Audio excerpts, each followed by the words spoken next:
Monoecious plant body क्या हो जाएगा? Such body where male and female reproductive organ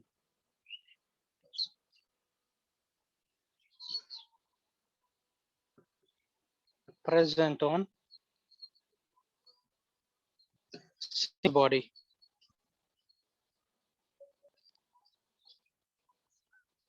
fine, इसको मोनोशियस प्लांट बॉडी कहेंगे। जैसे कि एग्जांपल दे रहा हूं, कारा का।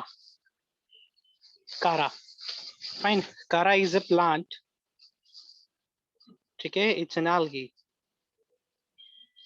इस तरीके से उसका लीफ प्रेजेंट रहता है, दीज आर लीफ, फाइन, ये लीफ है।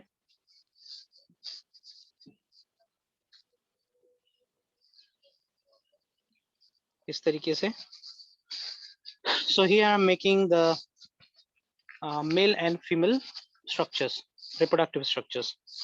Fine. ऊपर की तरफ कुछ इस तरीके से स्ट्रक्चर प्रेजेंट रहता है और नीचे की तरफ गोल सा स्ट्रक्चर रहता है। इसको इनलार्ज कर रहा हूं मैं बगल में। The upper one, the female, fine, the female organ is above. ध्यान देंगे, हमेशा क्वेश्चन यही पूछता है कि फीमेल ऑर्गन का पोजीशन बताइए, मेल ऑर्गन का पोजीशन बताइए। So female organ is situated above, that is called nuchal.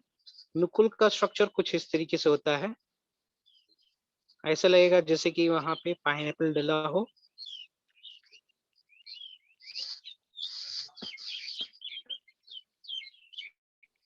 है ना, इस तरीके से स्ट्रक्चर रहता है। This is a structure for nuchal.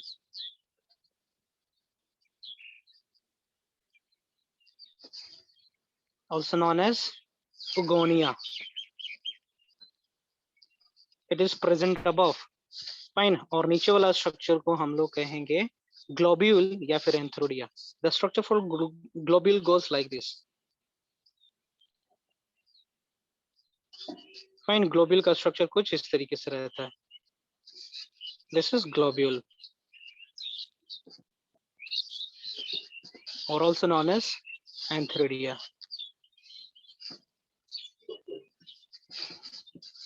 Here the female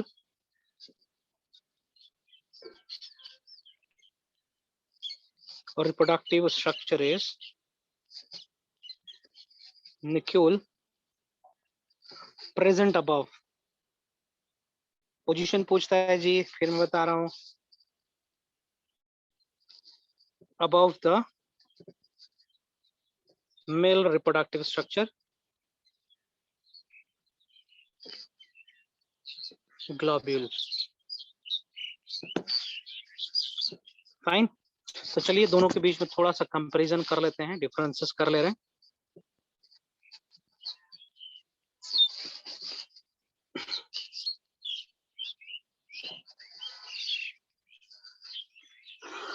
fine. सो ये जो ओगोनिया का स्ट्रक्चर देख पा रहे हो, ये बना हुआ रहता है प्रोटेक्टिव जैकेट सेल से। फाइन, ये जो न्यूक्ल है इसके आसपास प्रोटेक्टिव सेल्स प्रेजेंट रहते हैं, जिसको हम लोग जैकेट सेल्स भी कहते हैं। It is made up of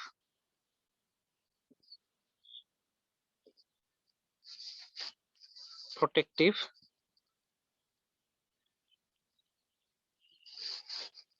jacket cell.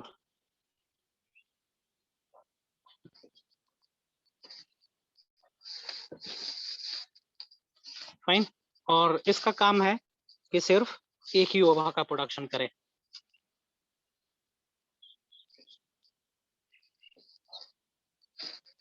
सिर्फ एक ही एग का प्रोडक्शन होता है इसमें।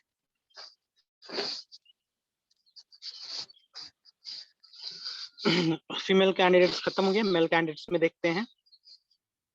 ये भी जैकेट सेल से बना हुआ रहता है, made up of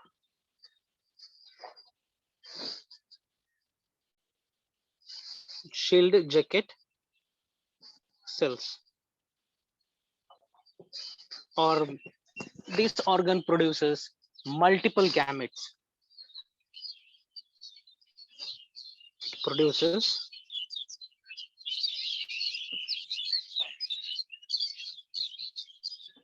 multiple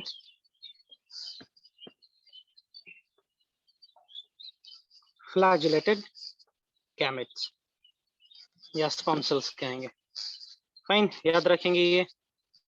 So this was the example for monoecious plant body.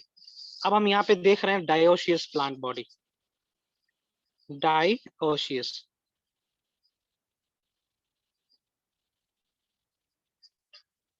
है ना? Such plant species whose male plant body is independent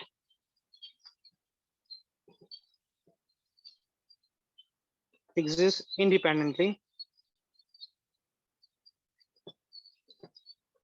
to female plant body.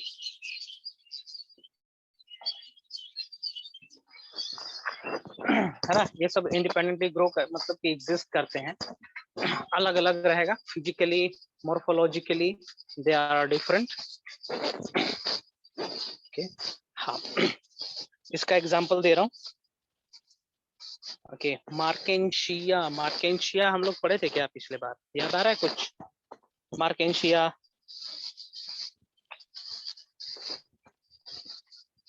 Do you remember about Marchantia? हाँ sir, सुना हुआ लग रहा. हाँ, पढ़े हैं मार्केंशिया के बारे में हम. ठीक है, गुड. सो मेल मार्केंशिया अलग होगा, फीमेल मार्केंशिया अलग होगा. Male marchantia, female Marchantia.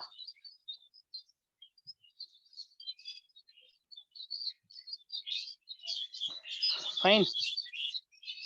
तो जैसे कि मैं यहाँ पे स्ट्रक्चर बना रहा हूँ मार्केंशिया का इस तरीके से. थैलस हो गया मार्केंशिया का, नीचे की तरफ इसके राइजोइड्स प्रेजेंट रहेंगे. फाइन. यहाँ से एक स्टॉक निकला हुआ रहेगा जिसको हम लोग कहेंगे एंथ्रोडियोफोर.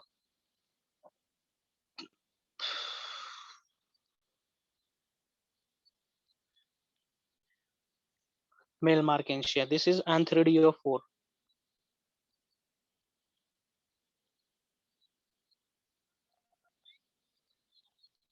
ओके, एंथ्रोडियोफोर है, मेल स्ट्रक्चर है. मेल स्ट्रक्चर कुछ इस तरीके से होगा.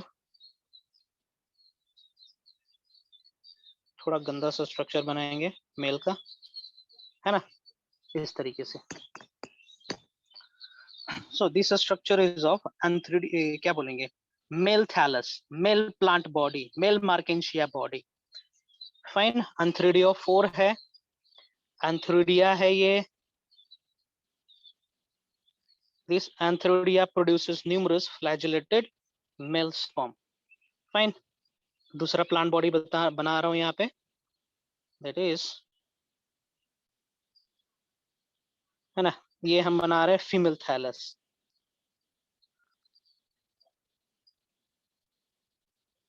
Fine.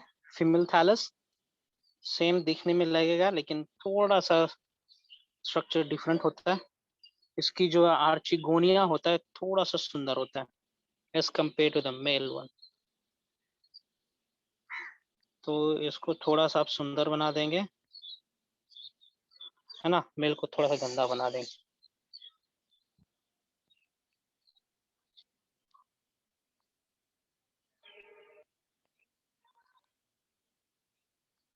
This is archigoniophore and this is archigonia. Remember, this is not a flower. This structure is not a flower. This is a structure which will produce ova. Fine. ये flower का structure मैं नहीं बना रहा हूँ. Algae में flowering नहीं होती है, फ्लावरिंग होती है सिर्फ एंजियोस्पर्म्स में. Fine. Okay, fine. So male thallus और female thallus, male gamete motile होते हैं, मेल गैमेट मोटाइल होंगे, female gamete non motile. Very good, stationary non motile,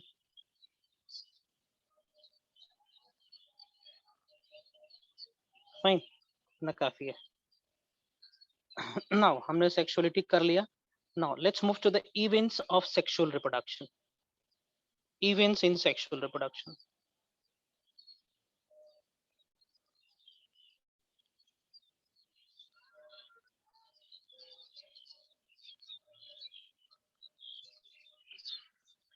है ना, आसानी, स्टडीज को आसानी करने के लिए, है ना, पढ़ाई को आसानी करने के लिए हमने क्या किया है, पूरे प्रोसेस को, इंटायर प्रोसेस को हम ग्रुपिंग कर दिए। फाइन, पढ़ाई आसानी करने के लिए हम लोग किसी भी चीज को क्लासिफाई करते हैं, कैटेगराइज करते हैं। ओके, तो हम सेक्सुअल रिप्रोडक्शन को स्टडी कर सकते हैं 3 मेजर स्टेप्स के अंदर, that is pre fertilization event, fertilization event and post fertilization event. Pre fertilization event में गैमेटोजेनेसिस होता है, गैमेट्स का फॉर्मेशन होता है, ज्यादा से ज्यादा गैमेट्स बनते हैं। फाइन, और गैमेट्स का ट्रांसपोर्टेशन भी होता है। ट्रांसपोर्टेशन कहने का मतलब होगा गैमेट्स मूव करेगा मेल बॉडी से फीमेल बॉडी तक। ओके, फीमेल बॉडी तक, समझ में आया? चलिए इसी चीज को मैं मेंशन कर रहा हूँ यहाँ पे। Yes. It can be studied under 3 main headings. पहला हो जाएगा प्री फर्टिलाइजेशन इवेंट्स,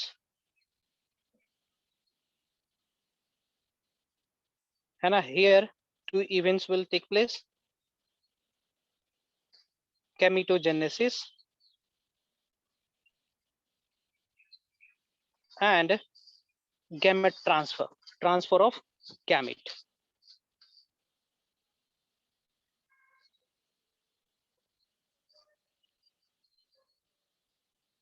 पहला step.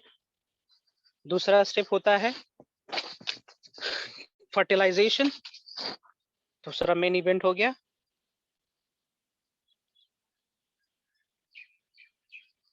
And the third one is post fertilization event.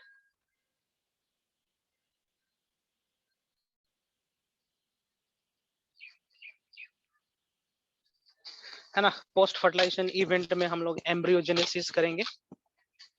Fine, cell का डिफरेंशिएशन ग्रोथ हम लोग देखते हैं। So let's start with pre fertilization event.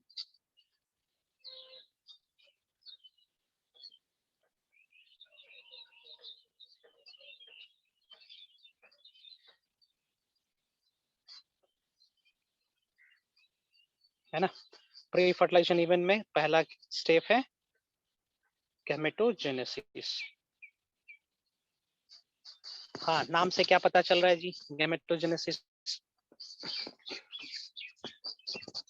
कौन टेल मी, नाम से क्या पता चल रहा है? शब्द इस टर्म से क्या पता चल रहा है? गैमेटोजेनेसिस।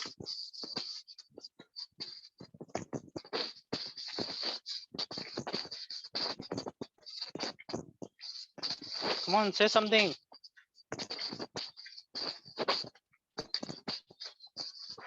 कुछ तो बोलो। Division of gamete. Division of gamete. Chalo, at least you said something. Very good. Gametogenesis means gametes का जनरेशन होना, gametes का फॉर्मेशन होना, gametes की सिंथेसिस होना, gametes का बनना, that is gametogenesis. Fine. Yes तो सर। gametogenesis कहेंगे,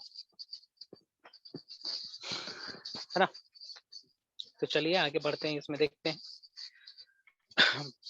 मेल गैमेट अलग बनेगा मेल बॉडी पे, मेल गैमेट अलग बनेगा फीमेल बॉडी पे, है ना।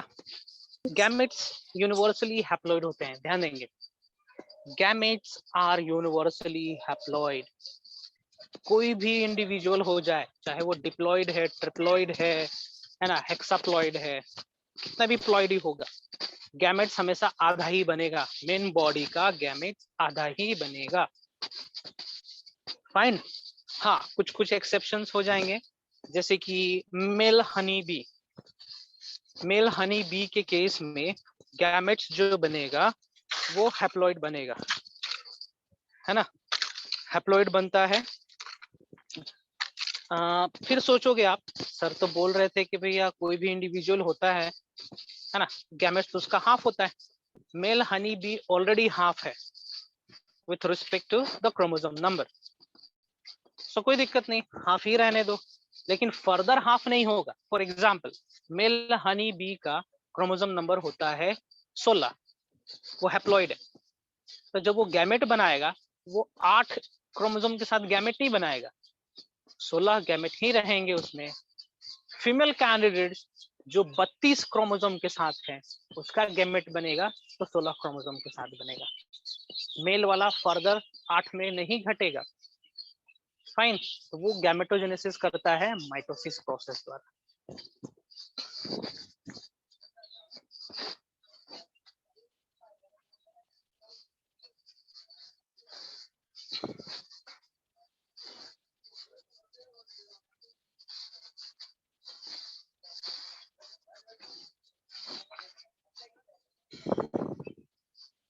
So let me write down the definition for this.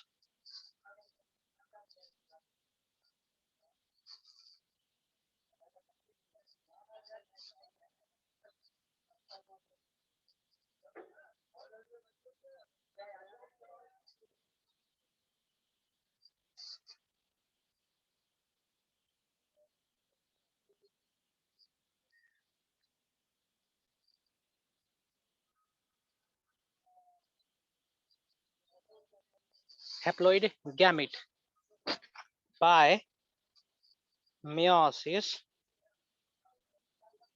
or mitosis. ठीक है,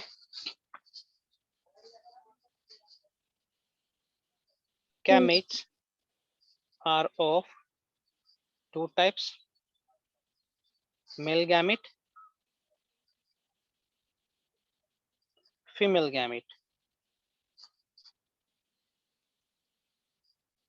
ठीक है, both are genetically different, ध्यान देंगे, both are genetically different। Genetically different होने होंगे तभी जाके वेरिएशन होगा, जेनेटिकली डिफरेंट नहीं होगा तो कोई फायदा नहीं इस प्रकार का रिप्रोडक्शन का, फिर वो क्लोन ही बन जाएगा, क्लोन ही बन के रह जाएगा, फिर कोई फायदा नहीं होगा सेक्सुअल रिप्रोडक्शन का। ठीक है, चलिए आगे बढ़ते हैं।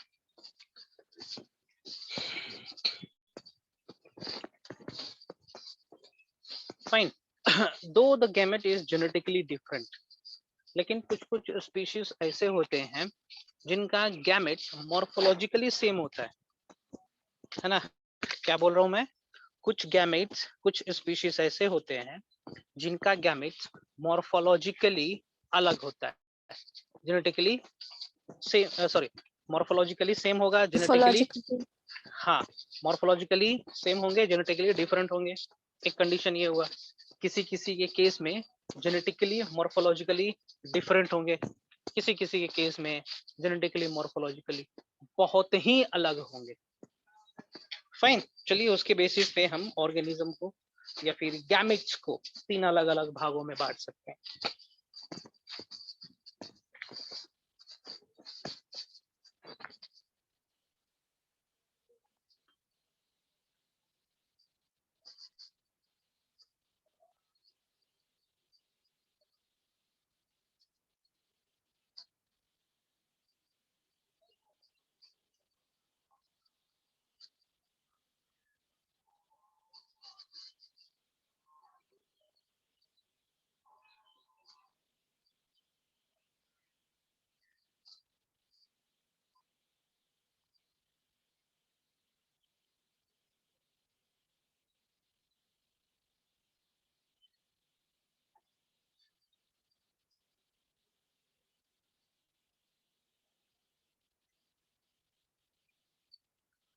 है ना, आइसोगेमेट, एनाइसोगेमेट एंड oogamete।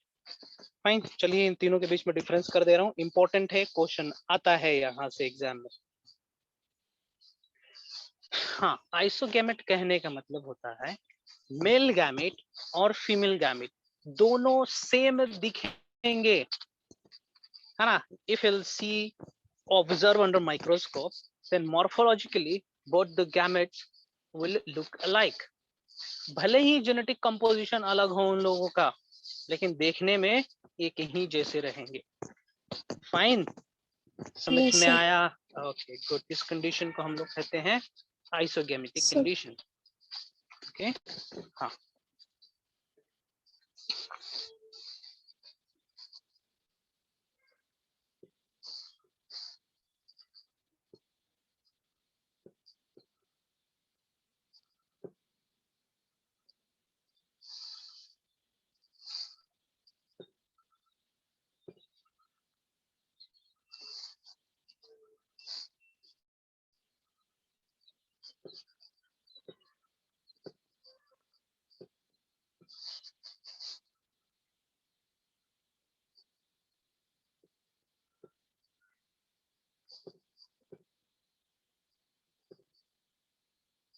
जेनेटिकली डिफरेंट कहने का मतलब डीएनए का न्यूक्लियोटाइड सीक्वेंस अलग अलग होंगे। Fine, so let me put some example. कुछ एग्जांपल मैं डाल दे रहा हूँ यहाँ पे। क्लामाइडोमोनास,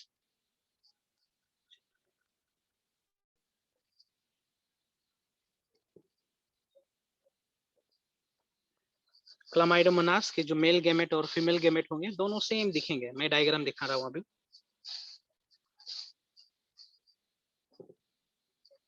क्लाडोफोरा का राइजोपस,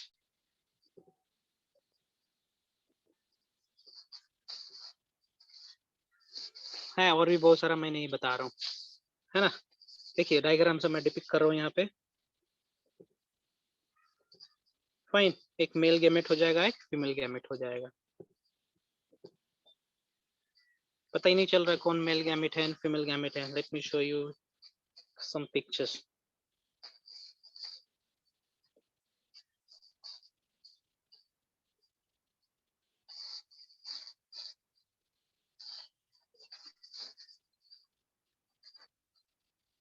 ये देखिए, ये रहा कंडीशन आइसोगेमेट का। देख पा रहे हो बगल में लेफ्ट हैंड साइड दिखा? Yes, sir. Morphologically they are same ना। Yes, sir. ओके, नेक्स्ट देखते हैं एनाइसोगेमेट। एनाइसोगेमेट के केस में क्या होगा, जेनेटिकली और मॉर्फोलॉजिकली अलग अलग गैमेट्स होंगे। Genetically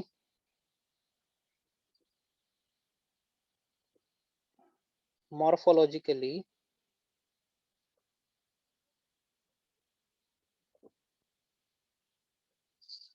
different gamete of a same species।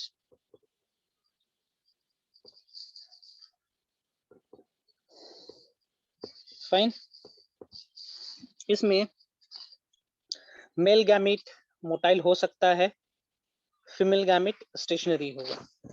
Fine, female gamete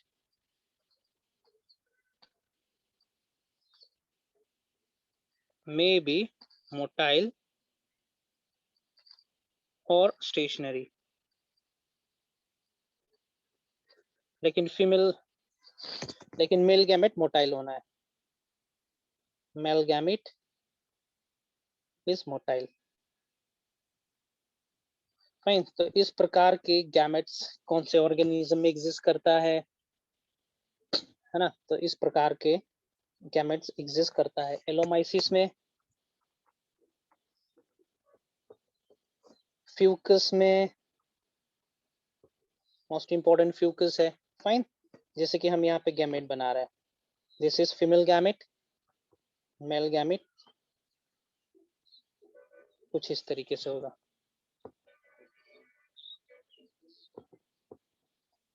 fine, next कर रहे हैं हम लोग oogamous condition.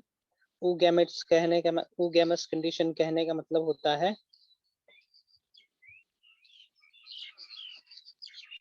oogamous means morphologically genetically different होना, लेकिन यहाँ पे मेल गैमेट छोटा रहेगा, मोटाइल होना है, लेकिन फीमेल गैमेट बड़ा रहेगा, बहुत सारे न्यूट्रिएंट से भरा हुआ रहता है।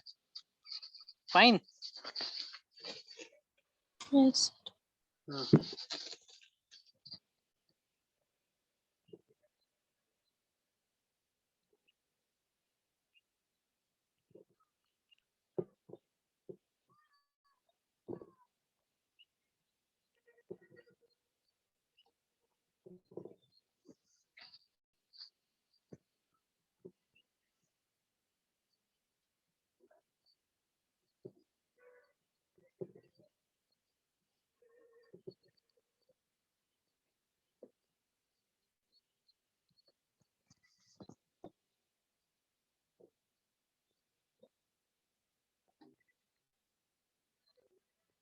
दोनों अलग अलग होंगे with respect to genetic and morphology.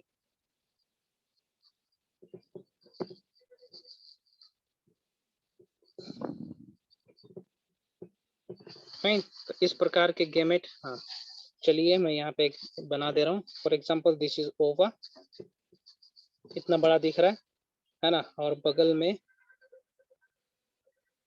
Sperm cells है ना, स्पर्म सेल। फ्लैजिला है तो ये मोबाइल है। फाइन। ये स्टेशनरी रहेगा, बड़ा है, देख रहे हैं, इसमें बहुत सारे न्यूट्रिएंट प्रेजेंट रहता है। तो इसका एग्जांपल हो सकता है ह्यूमन का, human gamete. Fine, come on finish. ये एपिसोड खत्म होते हैं यहीं पे। Now let's see what type of cell division actually occurs in the meiocytes. Fine, ध्यान देंगे, सारे सेल्स, बॉडी के सारे सेल्स गैमेटोजेनेसिस में पार्टिसिपेट नहीं करते हैं। Only few cells participates in gametogenesis, है ना, और वो सेल्स होते हैं जर्म सेल्स। फाइन, जैसे कि ह्यूमन बीइंग का एग्जांपल ले लेंगे, तो ह्यूमन बीइंग के केस में टेस्टिस के अंदर कुछ सेल्स होते हैं, ओवरी के अंदर कुछ सेल्स होते हैं जो पार्टिसिपेट करते हैं गैमेटोजेनेसिस में। हमारा स्किन वाला सेल गैमेटोजेनेसिस में पार्टिसिपेट नहीं करेगा। फाइन, लीवर वाले सेल्स पार्टिसिपेट नहीं करते हैं गैमेटोजेनेसिस में। Okay, they are considered as vegetative और सोमैटिक सेल्स, है ना। जर्म सेल्स पार्टिसिपेट करेंगे।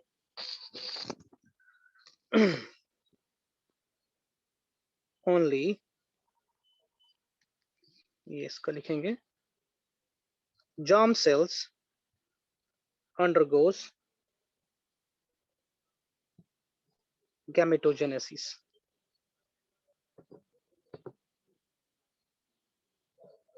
Hence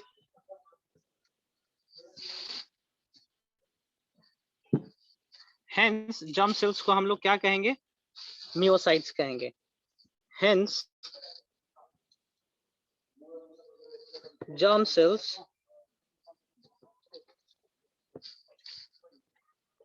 are called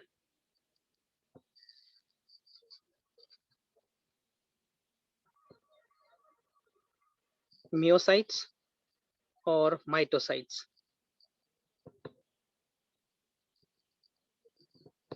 fine, myocytes और माइटोसाइट्स कहेंगे जर्म सेल्स को। Fine, not all cells participates in gamete formation in all the organism। खास करके जो हायर ऑर्गेनिजम्स होते हैं, एनिमल्स होते हैं, उनमें सारे सेल्स पार्टिसिपेट नहीं करते। लेकिन एल्गी के केस में, है ना, एल्गी के केस में जैसे स्पैरोगैरा हो गया, यूनिसेलुलर एल्गी हो जाएंगे, क्लामाइडोमोनास हो जाएंगे, है ना, ये सिंगल सेल है, तो सिंगल सेल को ही कन्वर्ट होना है गैमेट्स में, तो उसके पास ये जर्म सेल वाला कॉन्सेप्ट नहीं रहता है ना, स्टेम सेल वाला कॉन्सेप्ट नहीं रहता है।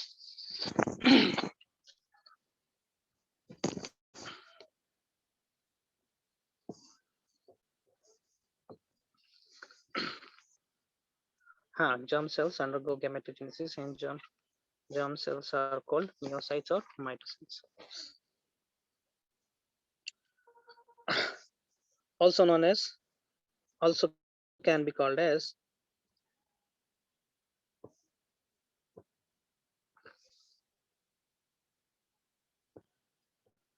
gamete mother cell.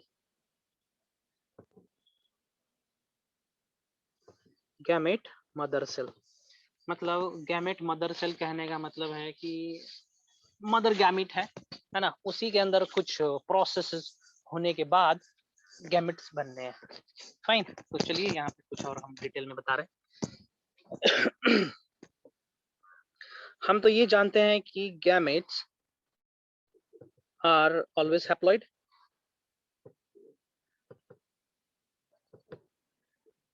हमेशा हैप्लॉइड होते हैं। Fine,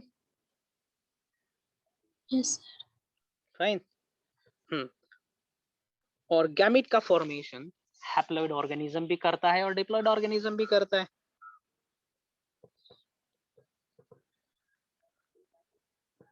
Gametogenesis can be done by, can be performed by haploid as well as diploid organism.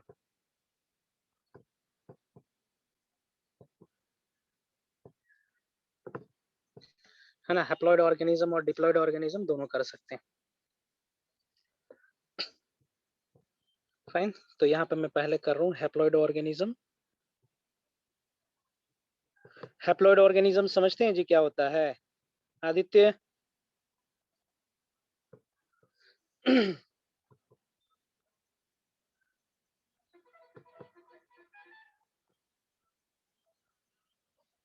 Aditya,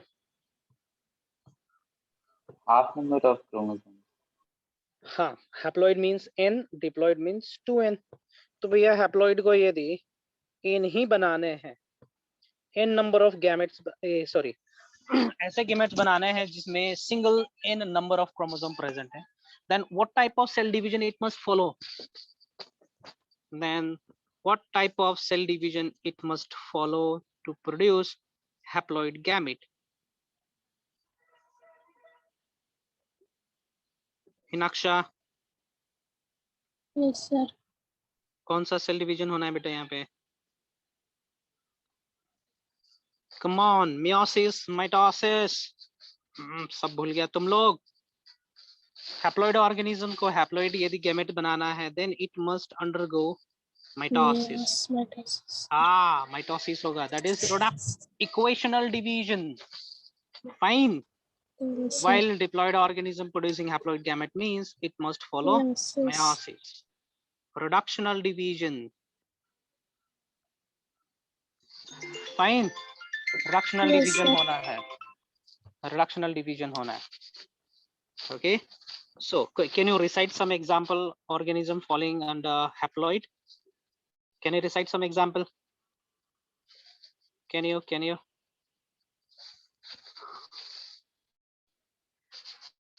you recite?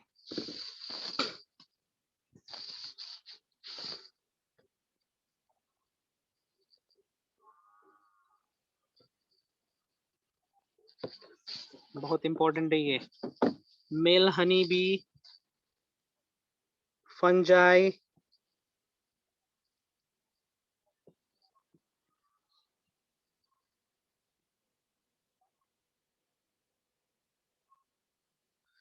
है ना, फंजाई है ये सब, क्लामाइडोमोनास, कुछ एल्गी है,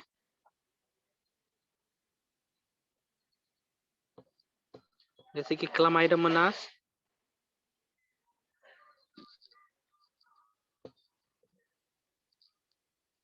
है ना। ओके, मियोसिस करने वाले ऑर्गेनिज्म, ह्यूमन सबसे बेस्ट एग्जांपल है, मैंगो और क्वावा, पाइनस, etc. फाइन। नाउ आप लोग के एनसीईआरटी में कुछ कॉलम या फिर टेबल दिया हुआ है क्या जिसमें लिखा होगा myocytes, number of chromosome in myocytes and number of chromosome in gametes, ऐसा कुछ दिया हुआ है क्या? यस सर है। है ना, ठीक है।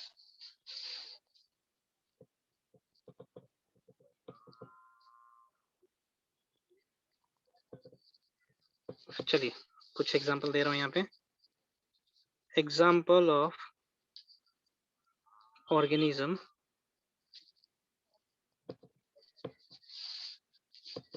and their number of chromosome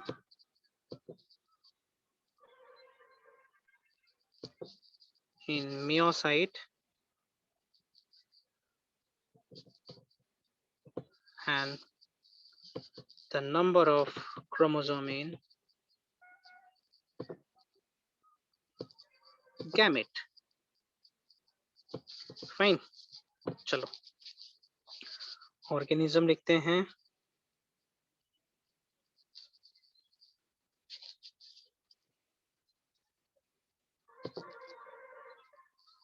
chromosome number of myocyte, then chromosome number of gamete, chromosome number in gamete, है ना। चलिए करते हैं इसको। सो सबसे पहला लेते हैं हम लोग मटर। मटर, फाइन, दिस इज डिप्लॉयड, ये डिप्लॉयड है। The number of chromosome present in meiocyte are 14, है ना। तो ये कितने हो जाएंगे जी? 7। 7. कितना हो जाएंगे? 7। गुड। पेडी, फाइन, पेडी ये भी डिप्लॉयड होते हैं। Paddy has 24, 24। कितना? 12. ना। Male honey bee, male honey bee it is haploid, fine. इसके सेल को हम लोग कहेंगे माइटोसाइट। माइटोसाइट हैज 16 क्रोमोसोम, ध्यान देंगे इसको माइटोसाइट कहेंगे, मियोसाइट नहीं कहेंगे। So how many 8. number of chromosome will be there in case of gamete? कितने होंगे? 16 ही होंगे। माइटोसाइट है ना, मतलब इसमें माइटोसिस होना है। Female honey bee, that is queen, it is diploid, 12. है ना। 2n है, मतलब इसके क्रोमोसोम 32 होंगे। तो गैमेट्स कितने होंगे? 16. 16। गुड, भूल जाता है जी तुम लोग। और कुछ दीजिए जरा एग्जांपल। ह्यूमन, ह्यूमन मियोसाइट्स कितने होंगे? 46। Okay. गैमेट्स में कितने क्रोमोसोम्स होंगे? 23। समझ में आया कैसे? Yes, sir. ठीक, चलिए आगे बढ़ते हैं। नेक्स्ट स्टेप देखते हैं हम लोग, गैमेट ट्रांसफर।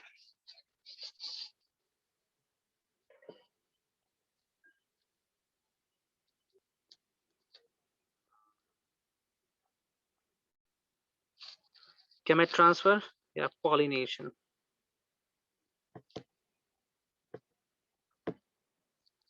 है ना, प्लांट्स के केस में गैमेट का ट्रांसफर होता है पॉलिनेशन के माध्यम से।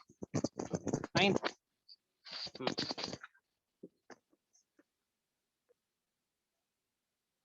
So pollination can be different type.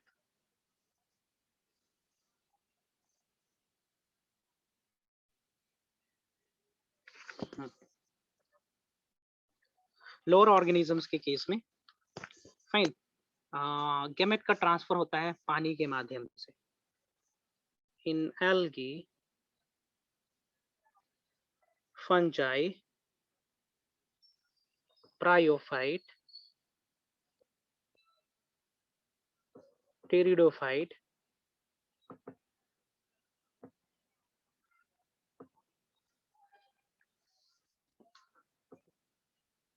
the gametes are brought to female structure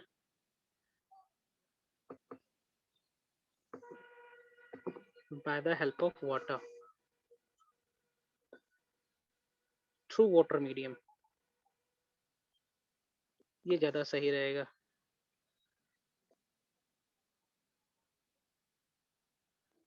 Fine. Through water medium transfer होना है. Okay. Yes, sir. Fine. और जिम्नोस्पर्म्स और एंजियोस्पर्म्स के केस में कैसा होगा? Through air. हाँ. Gymnosperm and angiosperm.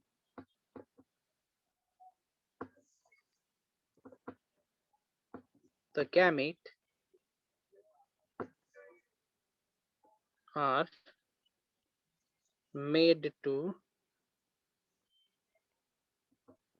reach the female gamete by pollen tube formation, and the male gametophyte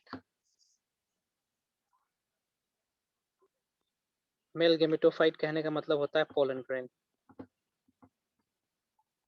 है ना. pollen grain वो स्ट्रक्चर है जो आगे चल के मेल गैमेट बनाएगा.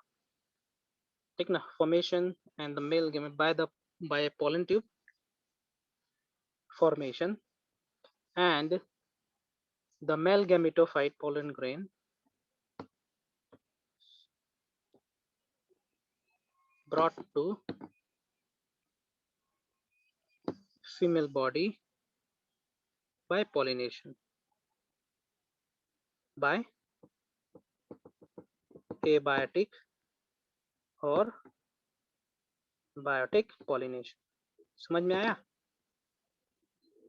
Go through this line once. ध्यान से देखेंगे मैं क्या लिखा हूं यहाँ पे, और पूछेंगे, क्वेश्चंस पूछेंगे यहाँ से. Come on.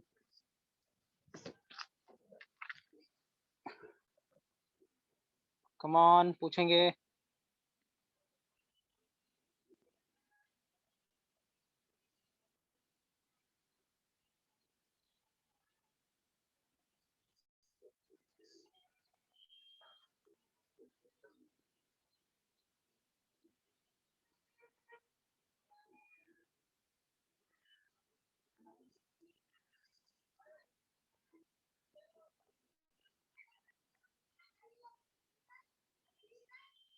सर स्क्रीन थोड़ा सा और ऊपर कर देना.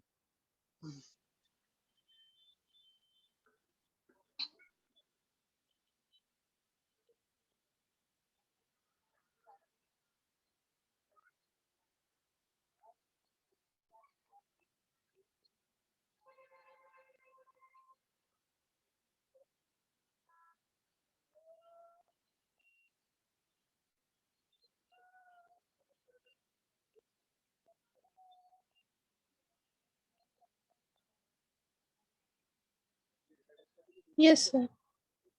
Done? Yes, sir.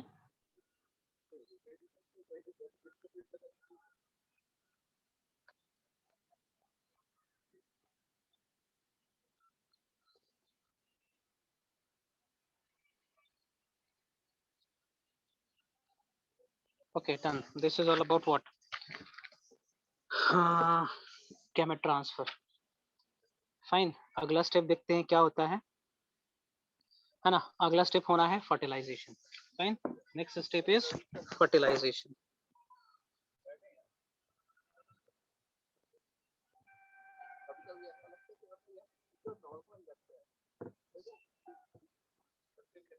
So fertilization means what? Fertilization का मतलब क्या हो सकता है?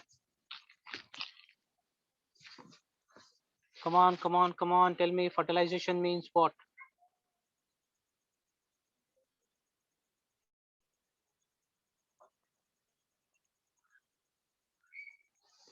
Come on, fertilization. Speak up. Say something. Fusion of gamete. Yes, fertilization means syngamy, fusion of male and female gamete. That is called fertilization. है ना? तो fertilization individual के अंदर भी हो सकता है या फिर बाहर भी हो सकता है. It can take place anyway. Fine. If the fertilization takes place inside the female body, then it is called what? Internal fertilization. Very good. Then it is called internal fertilization. Fine. Body के अंदर हो रहा है. And if the fertilization takes place outside the individual, in the medium where they are present, उसको क्या External कहेंगे? fertilization. Okay, ठीक है, चलो, very good. External fertilization कहेंगे. Fine. दोनों में सिंगेमी के चांसेस किस में ज्यादा है? Internal fertilization. Very good. Why it is so? क्यों है?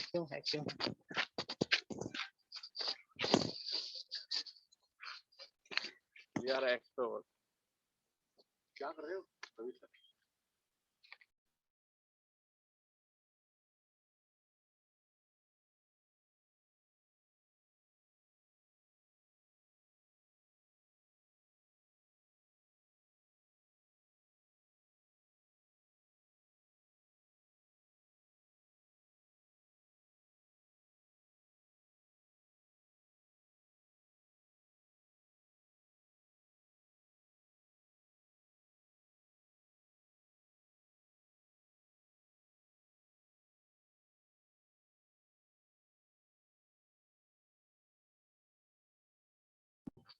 Okay, fine.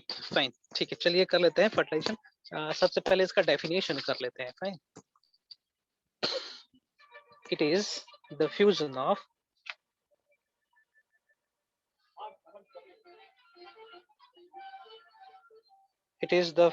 Of male and female gamete to produce diploid single cell structure, CELLD, that is zygote.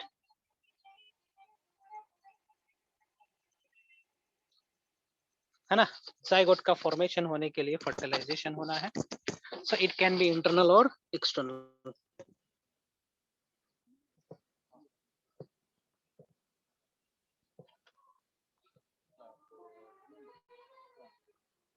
Primitive तरीका कौन है जी? प्रिमिटिव तरीका, can anybody say out of these two, external or internal? है ना? Out of these two, external और internal fertilization में primitive तरीका, पुराना तरीका कौन सा है? Hinaksha, Jyotsna, Mili, Aditya, anybody? Nibha something this थी. Internal fertilization. नहीं यार, external is the primitive one. External primitive है. Fine. External fertilization is present in lower organism. Concept समझे. सबसे पहले पृथ्वी पे पानी प्रेजेंट था, है ना? पानी प्रेजेंट. और पहली बार जो ऑर्गेनिज्म उत्पन्न हुए थे, इवॉल्व हुए थे, वो पानी में हुए थे. तो पानी एक मीडियम भी था गैमेट्स का ट्रांसफर होने के लिए एक जगह से दूसरी जगह तक. फाइन. तो इसीलिए एक्सटर्नल फर्टिलाइजेशन प्रिमिटिव तरीका है. और स्पर्म बोल रहा हूँ, फ्लैजिला प्रेजेंट है गैमेट्स के पास. तो भैया फ्लैजिला प्रेजेंट है, इसका मतलब तैरने के लिए पानी चाहिए, मीडियम चाहिए. फाइन.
है ना। तो ये लोअर ऑर्गेनिजम्स में देखने को मिलते हैं। और एक्सटर्नल फर्टिलाइजेशन के केस में दोनों gametes, fine, male gametes female gametes दोनों मोटाइल हो सकते हैं, फाइन। या फिर एक मोटाइल होगा, एक स्टेशनरी होगा, मतलब फीमेल बॉडी से निकल के कहीं पे सिचुएटेड रहेगा, स्टेशनरी रहेगा। Both the gametes may be motile.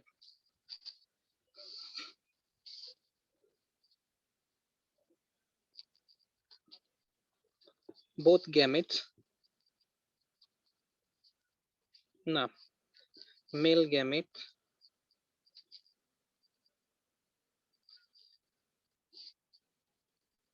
are always motile. Female gamete motile हो भी सकता है, नहीं भी हो सकता है। Male female gamete may be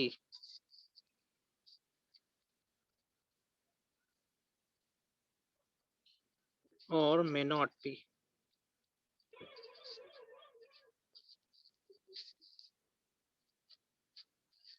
है ना। So chances of fusion is less, chances, क्योंकि एक्सटर्नल इन्वायरमेंट में रिलीज हो रहा है ना जी gametes. chances of syngamy is very less, बहुत कम है सिंगेमी होने का। तो इसीलिए गैमेट्स का प्रोडक्शन लार्ज अमाउंट में होता है।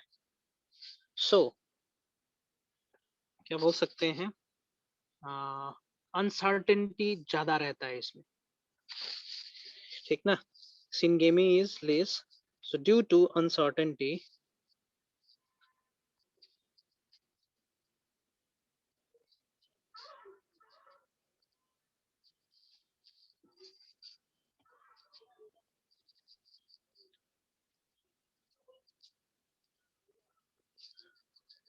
the gametes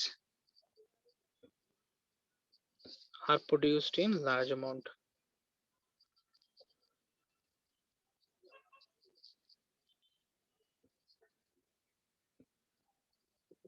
है ना, बहुत ही ज्यादा अमाउंट में प्रोडक्शन होता है इनका, फाइन। Yes. चलिए इन भाई साहब के बारे में भी थोड़ा लिख लेते हैं। कहाँ देखने को मिलता है internal fertilization. So internal fertilization देखने को मिलेगा हायर ऑर्गेनिज्म में,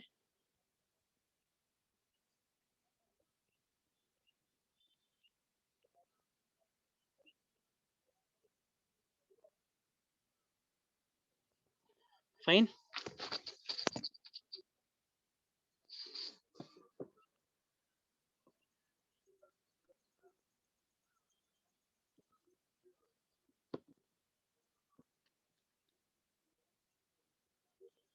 brought to female body,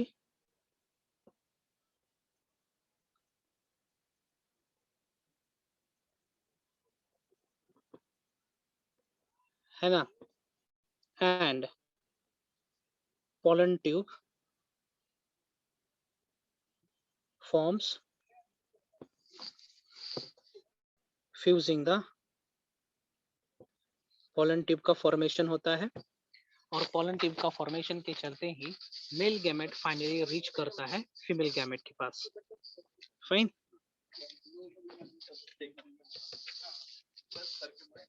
Due to this, female gamete reaches over, fine. इस तरीके से होता है,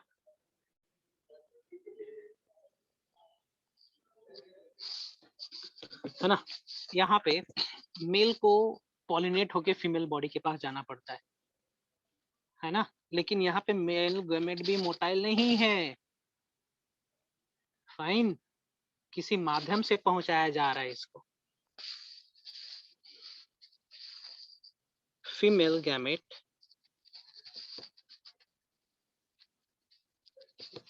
is non-motile but male gamete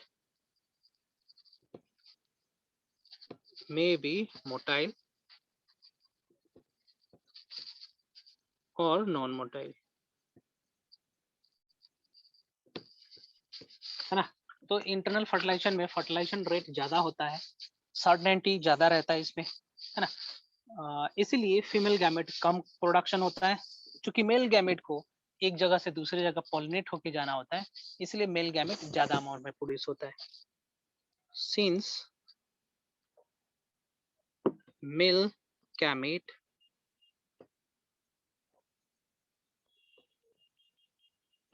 has to reach female body, so it is produced in large amount.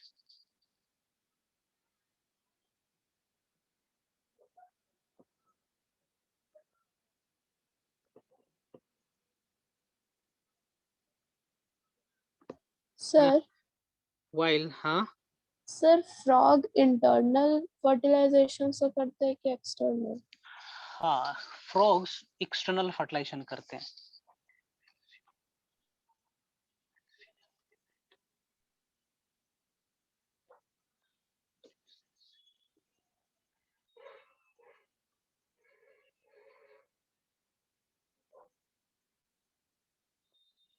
है ना, external fertilisation करते हैं, coupling नहीं होता है, कोइटस नहीं होता है फ्रॉग के केस में, सिंपली फीमेल फ्रॉग के ऊपर मेल फ्रॉग बैठता है और कंपेल करता है फीमेल फ्रॉग को कि वो फीमेल गैमेट रिलीज करे आसपास जहां पे मेल गैमेट डिपॉजिटेड रहते हैं पानी में।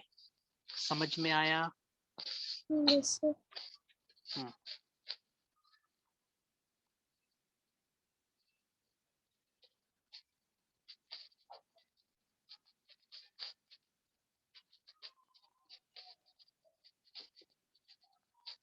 है ना, फर्टिलाइजेशन रेट बहुत ज्यादा होता है इसमें, सर्वाइवल रेट भी ज्यादा होता है। नाउ खत्म होता है, ये खत्म होता है। एक डाउट था हाँ बोलो, डाउट था तो बोलो। सर, एनसीईआरटी का लाइन है, ग्रुप पे भेजे हैं, थोड़ा देखिए। क्या है क्वेश्चन, पढ़ो तो सही।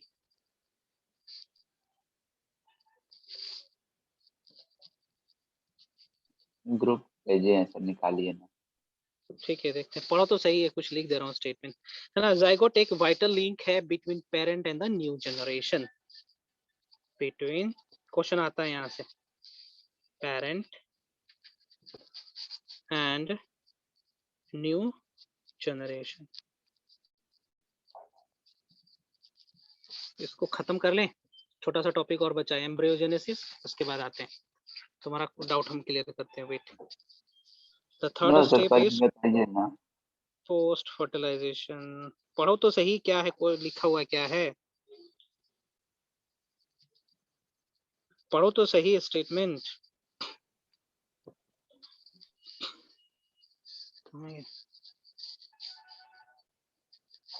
कहाँ पे? Type of gametic fusion is called external fertilization. Organism exhibiting external fertilization show great synchrony between sexes and release of number of gametes into the surrounding. इसका मतलब जान रहे हो? Synchrony का मतलब जानना चाह रहे हो? ये सर पूरा लाइन समझ में नहीं आया। हाँ, है ना। In the medium, in order to enhance the chance of syngamy, this happens in the bony fishes, frogs, large number of offspring are produced. है ना, एनिमल के ग्रुप में आएंगे तो वहां पे तो डिस्कस करेंगे ही इसके बारे में, फिर भी समझ लीजिए इसका मतलब क्या है ना। External fertilization means fertilization taking place outside the female body. Fine, अच्छा ठीक है, फीमेल बॉडी में नहीं करेंगे, बाहर करेंगे। कहाँ करेंगे? पानी में करेंगे। फाइन, कब करेंगे? कब करेंगे, यही है सवाल, है ना। तो एक समय निर्धारित होता है जिस समय मेल और फीमेल दोनों तैयार होते हैं, दोनों को इस तरीके से एनवायरनमेंट मिलता है कि उनमें गैमेटोजेनेसिस इंड्यूस हो जाता है। फाइन, और एक ही समय में वो गैमेट रिलीज करते हैं। For example today is 15th, है ना, तो हार्मोनल चेंजेस शुरू हो जाएगा मेल बॉडी में और फीमेल बॉडी में, है ना। हो सकता है फीमेल कैंडिडेट्स 16 तारीख को गैमेट प्रोड्यूस कर दी पानी में एक कोने में, तो हो सकता है 16 तारीख को शाम को उसका ऑपोजिट पार्टनर गैमेट प्रोड्यूस कर देगा या फिर अगले दिन करेगा, है ना। तो यहाँ पे इस कंडीशन पे, इस पॉइंट पे सिंक्रोनस होना जरूरी होता है, सिंक्रोनाइजेशन होना जरूरी होता है। मतलब ये मालूम होना जरूरी होता है कि मेल गैमेट कब रिलीज हुआ, तुरंत फीमेल गैमेट भी रिलीज होना चाहिए और वाइस वर्सा। ऐसा नहीं है कि 16 तारीख को फीमेल गैमेट रिलीज हो गया और वो 27 तारीख को मेल गैमेट का रिलीज हो रहा है, इसको हम नॉन सिंक्रोनाइज्ड कहेंगे। तो नॉन सिंक्रोनाइजेशन यदि होगा तो फर्टिलाइजेशन नहीं होगा। सिंक्रोनाइज्ड कहने का मतलब होगा मोटा मोटी एक ही समय में गैमेट्स का रिलीज होना। समझ में आया आदित्य कुछ? यस सर, आगे आदित्य, है ना, यही है। हाँ, ये मुझे मेंशन करना था, सिंक्रोनाइज्ड होना जरूरी होता है। सिंक्रोनाइज मतलब एक ही समय में आना, ताकि सर्वाइव फर्टिलाइजेशन रेट ज्यादा हो, है ना। कभी कभी क्या होता है, अगले चैप्टर में पढ़ना है, प्लांट सेल्फ फर्टिलाइजेशन को रोकने के लिए क्या करते हैं, पोट्रैंड्री करते हैं, है ना। प्रोटैंड्री कहने का मतलब एंड्रोशियम पहले मैच्योर हो जाएगा, गाइनोशियम मैच्योर ही नहीं होगा, है ना। तो सेल्फ फर्टिलाइजेशन तो होगा नहीं। फाइन, प्रोटैंड्री, प्रो मतलब पहले, एंड्री मतलब एंड्रोशियम का मैच्योरेशन होना। दोनों एक ही साथ मैच्योर होना चाहिए, दोनों एक ही साथ, तब जाके सेल्फ फर्टिलाइजेशन होगा। पढ़ाएंगे अगले चैप्टर में। सिंक्रोनाइज तरीके से होना है, सिंक्रोनाइज का मतलब होता है एक साथ। ओके, पोस्ट फर्टिलाइजेशन इवेंट में क्या होगा, जाइगोट के अंदर, सर जाइगोट, हाँ जी बताएं। सर एम्फीबियंस और रेप्टाइल्स ये सब तो इंटरनल फर्टिलाइजेशन के अंदर आ जाएगा ना? सारे के नहीं आते हैं, एम्फीबियंस में मेंढक तो देखो वो एक्सटर्नल फर्टिलाइजेशन कर रहा है, सारे के सारे नहीं होंगे। अब इसका क्लासिफिकेशन फ्रॉग देखना को होगा। Frog is amphibian, but frog का तरह सारे थोड़ी करेंगे, यस सर। है ना। पोस्ट फर्टिलाइजेशन इवेंट में क्या होना है, zygote will convert into embryo and embryo will convert into new individual.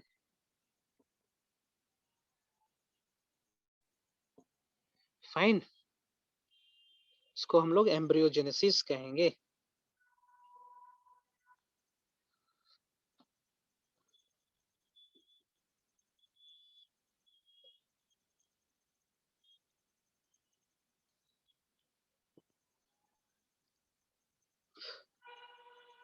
Formation of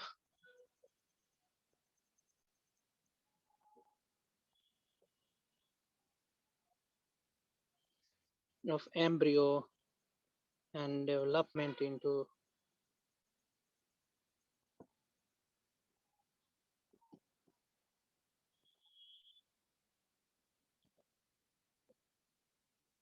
individual. Fine. So embryogenesis होने के लिए सेल डिवीजन होता है और सेल डिफरेंशिएशन होता है। For this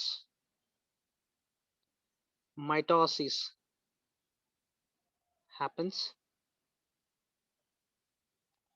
and cell differentiation occurs.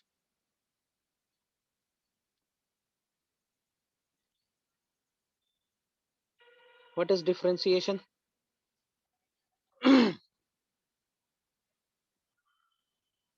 Cell differentiation क्या होगा जी? What is differentiation, de-differentiation and redifferentiation? Cell change. Yes. Who can say?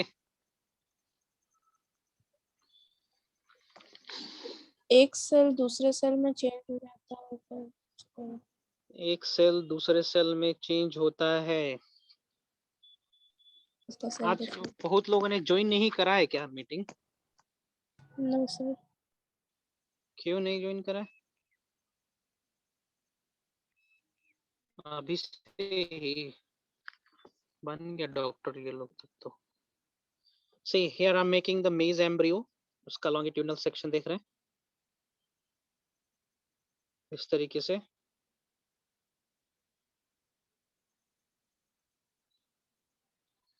Fine, this is the aleurone layer. Question यहाँ से पूछता है what is the ploidy of aleurone layer.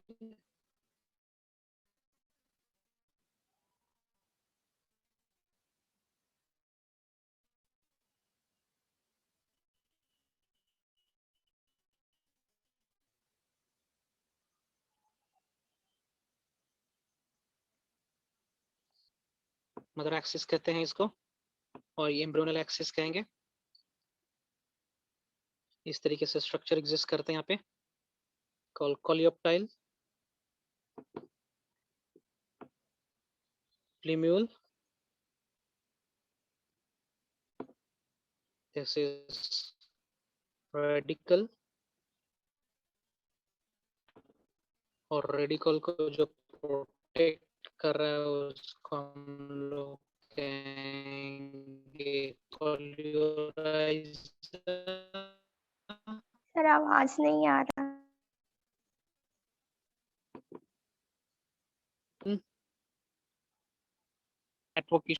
Cotyledon of monocots. Fine, cotyledon हो गया, and this entire structure is called this embryo. Endosperm. This is endosperm. And what is the ploidy of endosperm? This layer is called proteinaceous aileron layer.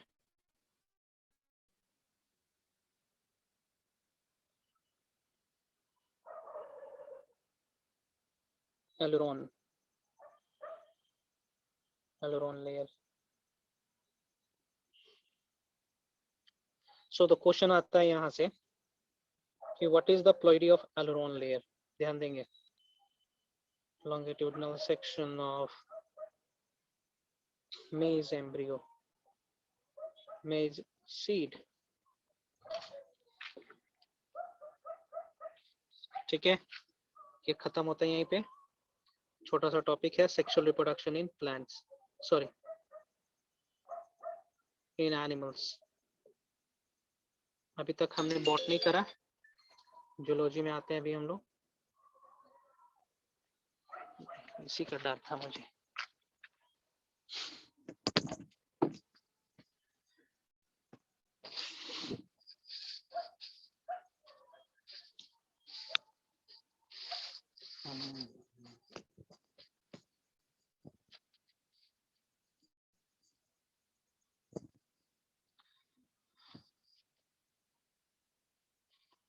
देखेंगे जरा कहाँ तक गया है ये।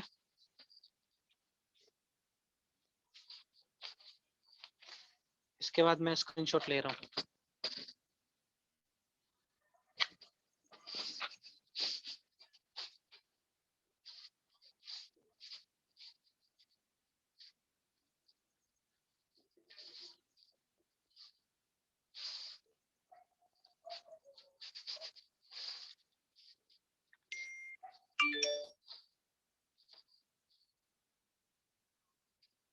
Sir external fertilisation और इंटरनल फर्टिलाइजेशन का आधा है, मतलब फिर से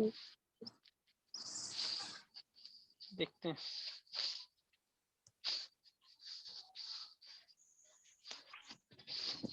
ये सब आ चुका है ना।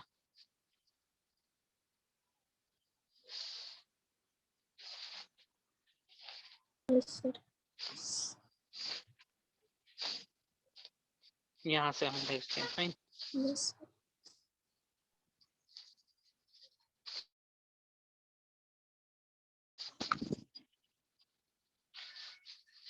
फिजिक्स का क्लास हो रहा है आप लोग का ऑफलाइन? Yes sir.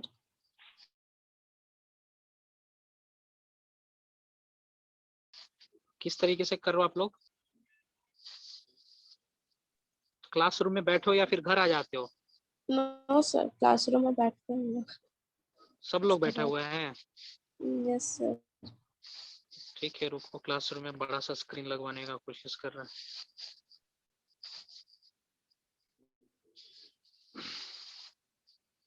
कहाँ पे आए हो? City sir centre, yes sir, city centre Mansarovar के पीछे MI सर्विस सेंटर के ऊपर। Yes sir, yes. ठीक है, ठीक है। अभी तो घर पे ही है सर। घर पे हैं तुम?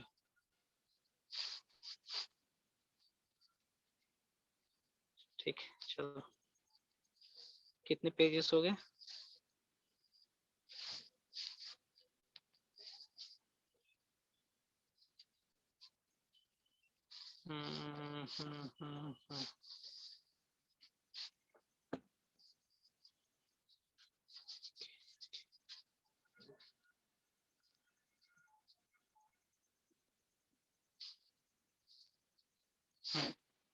सो फिनिश अप फास्ट, इसको देख लेंगे, देन हम स्टार्ट करेंगे sexual reproduction in animals. Fine, थोड़ा सा ही होगा क्योंकि ऑलमोस्ट सब चीज तो बता ही चुका हूँ। जहाँ जहाँ एनिमल्स का जिक्र हुआ है वहाँ वहाँ बताऊंगा मैं।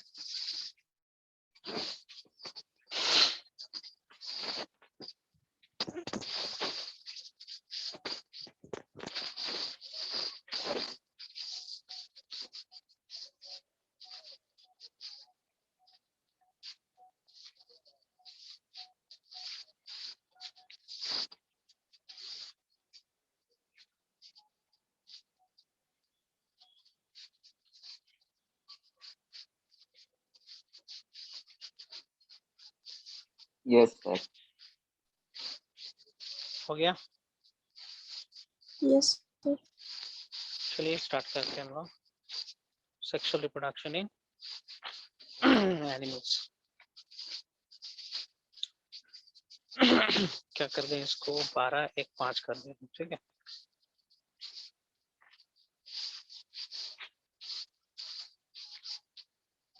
सर 4B कर दीजिए ना।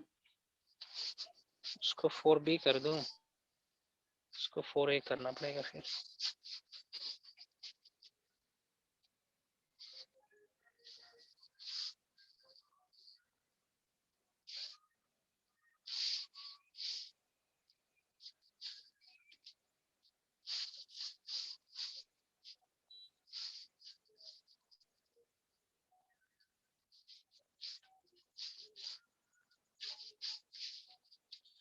चलो थोड़ा सा थोड़ा सा डिफरेंट है एनिमल्स, इसलिए स्पेशली इसको स्टडी कर रहे हैं यहाँ पे हम लोग। फाइन। सर क्या लिख दिए? ANIMA क्या लिखो, सेक्सुअल ACXUL, स्पेलिंग गलत हो गया है। अब ला हट ही नहीं रहा है, देख रहे हो। डिलीट कर देंगे इसको, नहीं हटेगा तो। हाँ हट गया। SEXUAL सही है आप? Yes yes sir. Sir. Okay, thank you thank you thank you. मच्छर काट रहा है यार।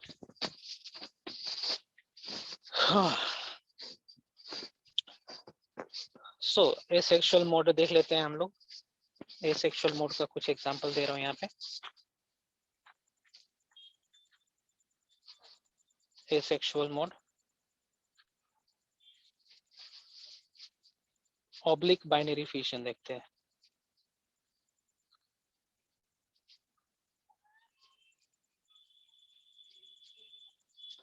है ना, oblique binary fission.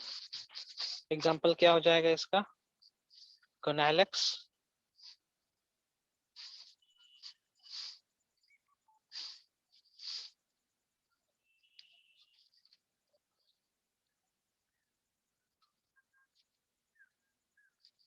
Obelia किराटियम। Fine, ये कुछ ऑर्गेनिज्म है जो ऑब्लिकली बाइनरी फिशन करते हैं। ऑब्लिक बाइनरी फिशन ऑलरेडी बता चुका हूं मैं।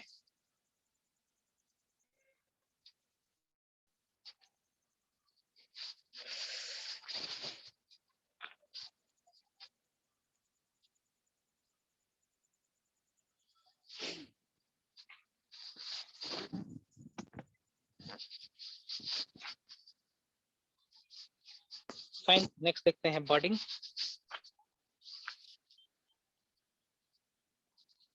सो बर्डिंग का सिर्फ एग्जांपल देते चल रहा हूँ, प्रोसेस बता चुका हूँ। हाइड्रा पोटेंट एग्जांपल हो सकता है।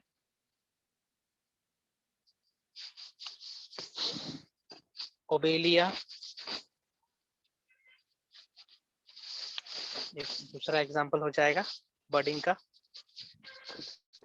फाइन, एक स्पेशल बता रहा हूँ, internal budding. Internal budding special term use कर रहा हूं मैं यहाँ पे, इंटरनल बर्डिंग। इंटरनल बर्डिंग नाम से पता चल रहा होगा कि ऐसा बर्ड जो ऑर्गेनिज्म के अंदर बनता होगा। अभी तक हमने देखा था ना ईस्ट का केस में और हाइड्रा के केस में कि Yes, बर्डिंग बाहर हो रहा है, शरीर के बाहर हो रहा है। फाइन, उसको हम लोग एक्सटर्नल बर्ड कहेंगे। लेकिन कुछ ऑर्गेनिज्म ऐसे भी होते हैं जैसे कि स्पंज। स्पंज के केस में बर्डिंग अंदर की तरफ होता है। इन स्पंजेस लोअर ऑर्गेनिज्म है। फाइन,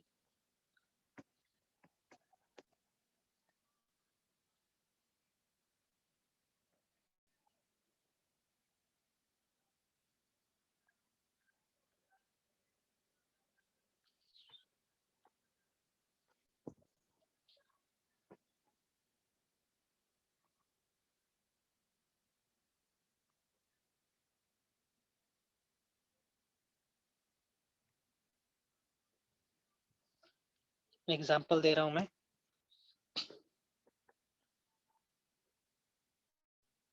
साइकोन है, स्पॉन्जिला है। फाइन, इन सभी में इंटरनल बर्डिंग देखने को मिलता है। होता क्या है, जब ठंडा समय आने लगता है, फाइन, तो साइकन्स और स्पॉन्जिला में इनके शरीर के अंदर बर्ड का फॉर्मेशन होने लगता है, जिसको जेम्यूल कहते हैं। फाइन, yes, फाइन, और जैसे ही फेवरेबल कंडीशन आता है, ये जेम्यूल कन्वर्ट हो जाते हैं नए साइकोन में या स्पॉन्जेस में। जैसे कि डायग्राम में दिखा रहा हूँ यहाँ पे, इंटरनल बर्ड।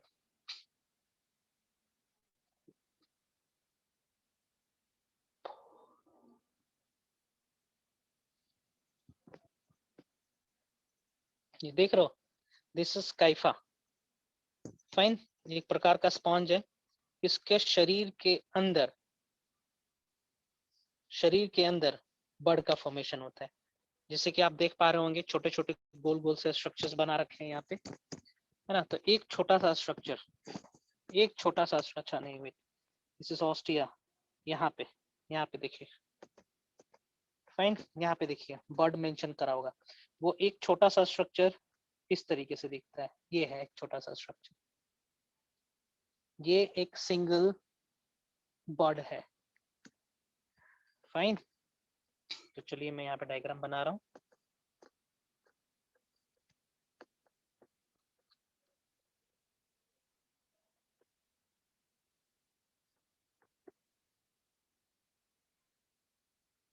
इस तरीके से,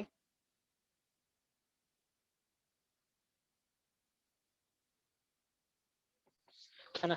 ये हो जाएंगे स्पंजेस, और इनके अंदर कनाल प्रेजेंट रहता है इस तरीके से, है ना। तो कनाल के अंदर ही बर्ड प्रेजेंट रहता है। This is bird. So here I am making the enlarge structure of this bird. कुछ इस तरीके से होता है।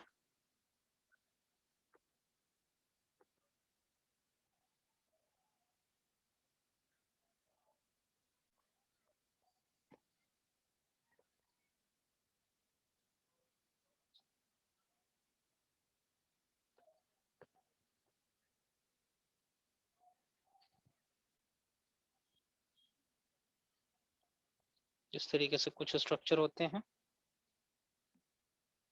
These are called spicule. This spicule is for providing mechanical support.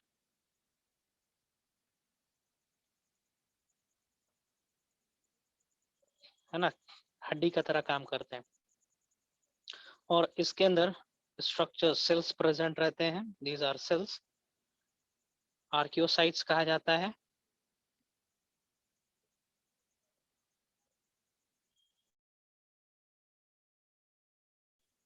Archaeocytes, they are pluripotent cells.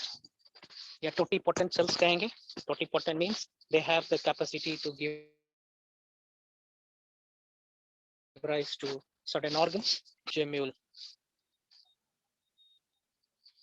Archaeocytes के बारे में mention कर दे रहा हूँ, क्वेश्चन आता है.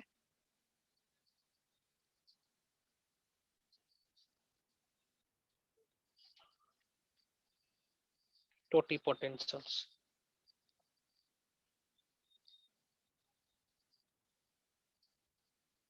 टोटिपोटेंट सेल्स, टोटिपोटेंट कहने का मतलब होता है having that tendency to give rise to the individual or give rise to a new organ.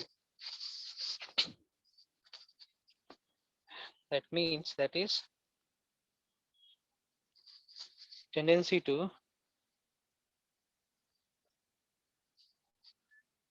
give rise to organism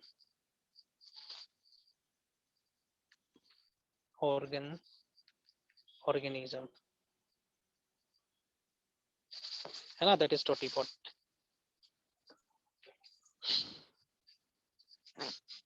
ठीक है, न्यू इंडिविजुअल में कन्वर्ट हो जाएगा during cold. Buds are produced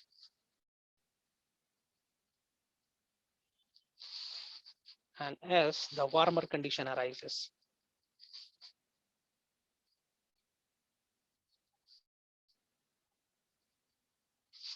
As the warm arises, gemule germinate into new sponge. Fine. ये जो gemule है, fine, ये नए इंडिविजुअल में कन्वर्ट हो जाएगा, नए स्पंज में कन्वर्ट हो जाना है. सो आर्कियोसाइट से क्वेश्चन बनता है, यहाँ पे आर्कियोसाइट से क्वेश्चन बनता है और इंटरनल बर्ड से क्वेश्चन बनता है. फाइन. नेक्स्ट देखते हैं हम लोग fragmentation.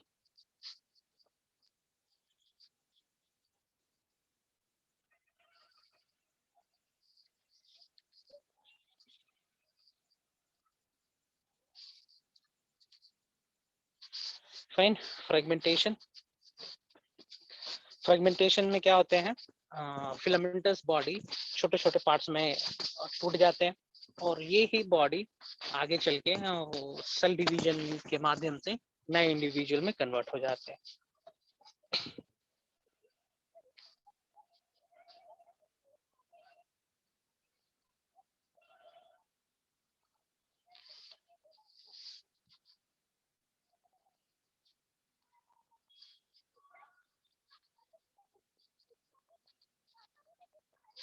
Small fragments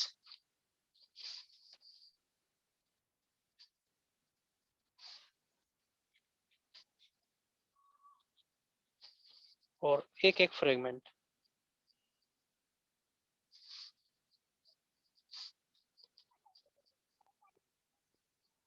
regenerate into new individual.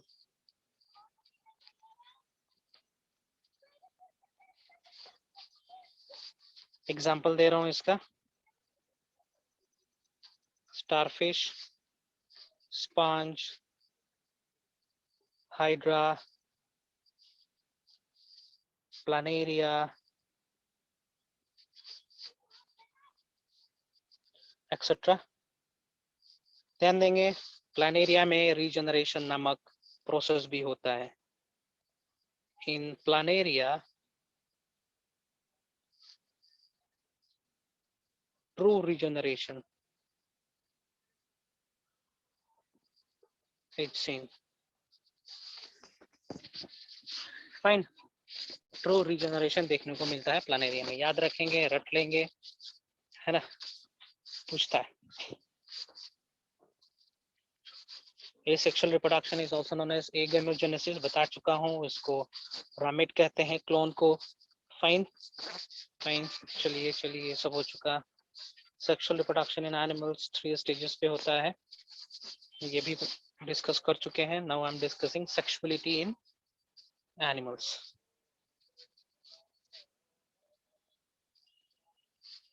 Sexuality in animals.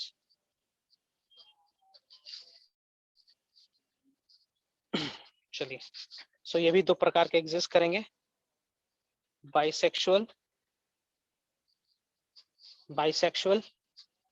और मोनोओशियस।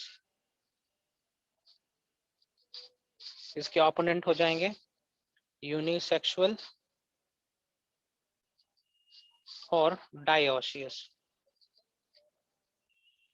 मतलब समझेंगे, बाइसेक्सुअल कहने का मतलब ऐसा स्ट्रक्चर जिसपे मेल गैमेट और female gamete producing organ present हो, है ना, एक ही बॉडी पे मेल ऑर्गन फीमेल ऑर्गन दोनों प्रेजेंट हो। यूनिसेक्सुअल मतलब एक इंडिविजुअल पे सिर्फ एक ही ऑर्गन प्रेजेंट रहेगा। फाइन, ओके, इसीलिए इसको हर्माफ्रोडाइट भी कहते हैं। एनिमल्स के केस में bisexual condition is also known as hermaphrodite. Herma PHRODI, hermaphrodite. Fine, याद रखेंगे। यहाँ पे क्या है, both type of gamete sex organ is present। Fine, दोनों प्रकार के सेक्स ऑर्गन इस पे प्रेजेंट है। both type of sex organ is present on single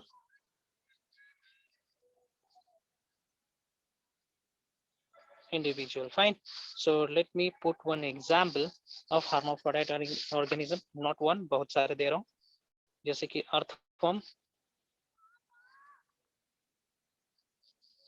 leech, oyster,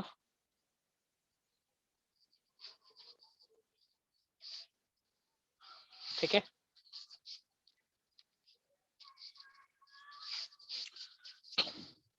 oyster का कंडीशन ये होता है, एक साल ये स्पर्म प्रोडक्शन करेगा, डिपॉजिट कर देगा कहीं पे, दूसरे साल ये फीमेल बॉडी का ट्रैक करेगा और ओवा का प्रोडक्शन करता है।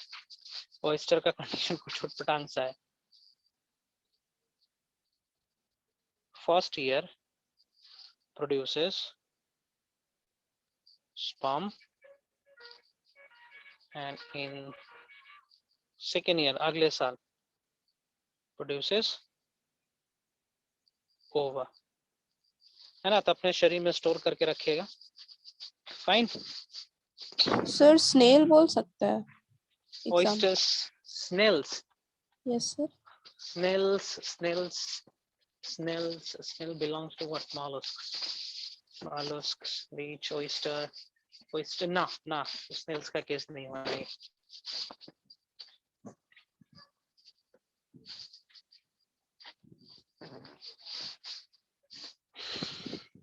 चलिए आज मैं यहीं तक रहने देता हूँ, अगले क्लास में इसी को फर्दर कैरी करेंगे। किसी को क्वेश्चन पूछना है तो पूछ सकता है जी।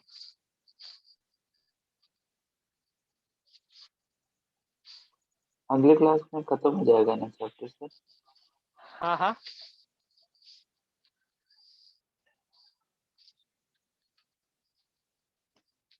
क्या बोल रहा हूँ? नेक्स्ट क्लास में खत्म हो जाएगा ना चैप्टर? हाँ, नेक्स्ट क्लास में ये चैप्टर खत्म हो जाएगा, उसके बाद फिर हम लोग sexual reproduction in flowering plant start करेंगे। इसमें कॉकरोच का पोजीशन बचा हुआ है और अर्थवर्म का पोजीशन बचा हुआ है। फाइन, और फिर हम बताएंगे कितने प्रकार के पार्थेनोजेनेसिस होते हैं, ये भी बताएंगे। फिर शार्क का केस बताएंगे। अगले क्लास में खत्म होना है, अगले क्लास में इस चैप्टर को ही खत्म कर देंगे, स्टार्ट नहीं करेंगे। Fine, okay. Sir snail bisexual होना चाहिए ना, उसमें मेल और फीमेल तो दोनों ऑर्गन प्रेजेंट होता है। हाँ, तो बाइसेक्सुअल है तो क्या बोलेंगे उसको? हर्माफ्रोडाइट बोलेंगे। हर्माफ्रोडाइट बोलेंगे। हाँ, तो वो तो बाइसेक्सुअल इसमें बोलिए फिर एग्जाम्पल में आना हर्माफ्रोडाइट चाहिए बोलिए। ना। किसमें? अरे हो सकता है, आप लिख सकते हो। आपने ये कहा कि स्नेल्स के केस में कुछ ऐसा होता है क्या, एक साल तो नो मेल की सर, तरह नो काम सर, हम करेंगे? एग्जाम्पल का बात कर रहे थे। अच्छा, देखो उसका स्ट्रक्चर देखो, है ना, कि बाइसेक्सुअल है या फिर यूनिसेक्सुअल है, तो क्या लिखा हुआ है उसके बारे में? स्ट्रक्चर है आपके पास? सर देखना, फिर देख। हाँ, देखना पड़ेगा, हमको थोड़ी याद है सारे एनिमल्स के बारे में, थोड़े ना हमको याद है। याद करके थोड़े बैठे हैं। सर Fine, इसमें ये भी भी आएगा। बता रहा है कि स्नेल्स हर्माफ्रोडाइट। हाँ, यू कैन अरे बहुत सारे एग्जाम्पल है। आपको क्या लगता है सिर्फ अर्थवर्म, लीच और ऑयस्टर ही है हर्माफ्रोडाइट्स? मेनी आर देयर, है ना, मेनी आर देयर। कितना का याद रखेंगे, यस। है ना? हमारे लिए जितना इंपॉर्टेंट उतना ही रखेंगे याद करने के लिए। तो बहुत कुछ चीज है, लेकिन हम बाकी को नेग्लेक्ट करके चलते हैं। जो हमारे लिए जरूरत है वही करते हैं। Fine fine fine, you can ask the question.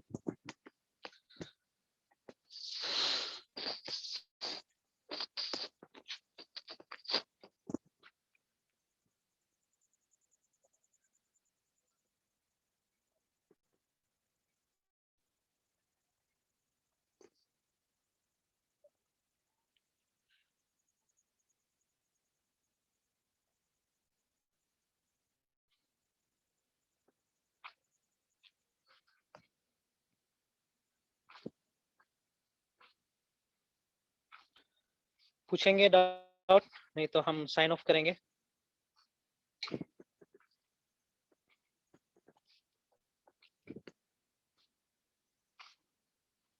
Thank you sir. Okay, okay then. Okay, we'll meet in the next class.